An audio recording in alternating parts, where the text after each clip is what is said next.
السلام عليكم ورحمة الله وبركاته. ازيكم يا اغلى متابعين في الدنيا؟ عاملين ايه؟ يا رب تكونوا بافضل صحة وفي افضل حال ان شاء الله. النهاردة هنعمل مع بعض صينية البطاطس في الفرن بالفراخ. طبعا زي ما انتم متعودين مني ان انا بعمل الاكل بطريقة بسيطة وسهلة، مكونات موجودة في كل بيت. معايا الطماطم، ضرباها كويس اوي في الخلاط وبعدين صفتها. ومعايا هنا البطاطس متقطعة زي ما انتم شايفين. ومعايا الفراخ مغسولة كويس قوي.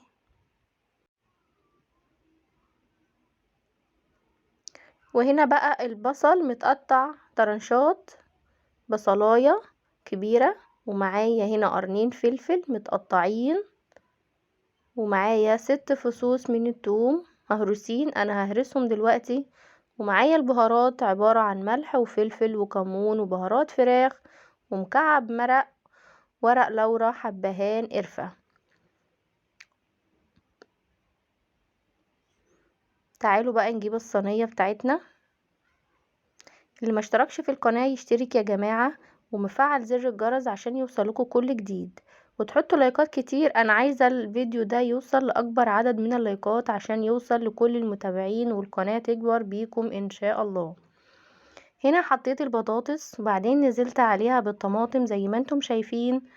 وهنا الفلفل والبصل.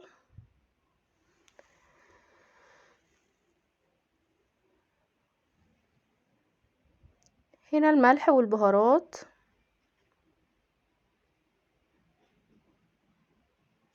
والثوم المفروم ناعم.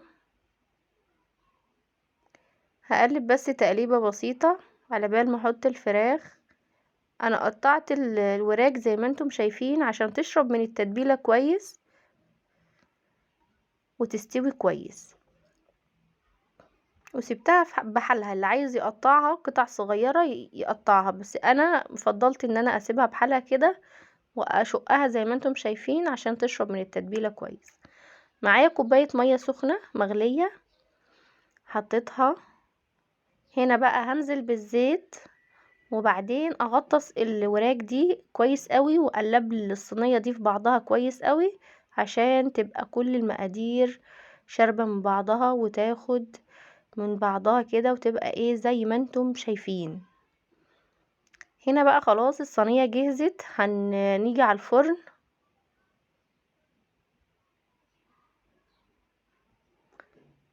اللهم صل وسلم على سيدنا محمد. كده الفرن معانا جاهز. انا شغلاه قبلها بساعه، وبعدين انا حطيتها على درجة حرارة 250 وشغلت الفرن فوق وتحت ومشغلة المروحة وهقفل عليها ساعة الا ربع. هنا بقى هنعمل الصينية التانية، صينية رز بالبصل بالكركم. مش هسويها في الفرن هتبقى حكاية. هنا معايا كوبايتين رز صغيرين منقوعين قبليها بساعة. ومعايا البصل متقطع صغير. ومعايا البهارات ملح وفلفل وكمون والكركم. نزلت بالرز زي ما انتم شايفين وبعدين عليه البصل ونزلت بالبهارات. وهنا معلقة سمنة بلدي وشوية زيت.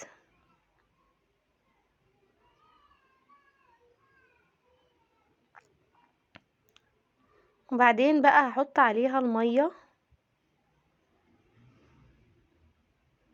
يا دوب بس اغطي الرز. انا نقع الرز ده من بدري عشان كده مش هياخد معايا مية كتير وهيطلع مفلفل وحاجة جميلة خالص. يا ريت تجربوها وان عجبتكم تقولولي في التعليقات. هنا خلاص قلبت كله في بعضه، هنيجي بقى نحطها في الفرن. انا نقلت البطاطس تحت وحطيت الرز فوق عبال ما يستوي. هطلع البطاطس فوق وانزل الفرن تحت واقلبهم لحد ما يستووا هما الاتنين. تعالوا بقى نشوف النتيجة. الرز كان طلع طبعا لانه ما خدش وقت لان انا كنت نقعاه. وهنا صينية البطاطس العظمة اللي احنا بنحبها دي. هنا كان خلاص الاكل استوى. وتعالوا اتفضلوا معانا بألف هنا. ياريت اللي ما اشتركش في القناة يشترك ويفعل زر الجرس عشان يوصلكوا كل جديد، وجربوا الوصفة بالطريقة اللي انا عملتها دي، اكيد ان شاء الله هتعجبكم. واشوفكم بكرة على خير، مع السلامة.